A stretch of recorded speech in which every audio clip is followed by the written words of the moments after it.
বাংলাদেশে দূতাবাস খোলার বিষয়টি অগ্রাধিকারে আছে বলে জানিয়েছেন দক্ষিণ আফ্রিকার হাই কমিশনার অনিল শুক্লাল।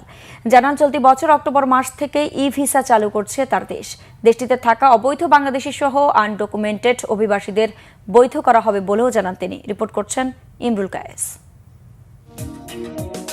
অভিবাসন, ব্যবসা বাণিজ্য সহ বিভিন্ন খাতে দক্ষিণ আফ্রিকার সাথে বাংলাদেশের সম্পর্ক বাড়ছে। তবে ঢাকায় দেশটির দূতাবাস না থাকায় তৈরি হচ্ছে নানা সমস্যা। ভারতের নয়াদিল্লি থেকেই দেশটি বাংলাদেশে কূটনৈতিক কার্যক্রম চালায়। এতে দক্ষিণ আফ্রিকার ভিসা সহ কনসুলার সেবা পেতে নানা ঝক্কি ঝামেলায় পড়তে হয় বাংলাদেশিদের। বিষয়টি মাথায় রেখেই বাংলাদেশে দূতাবাস খুলতে চায় দক্ষিণ আফ্রিকা।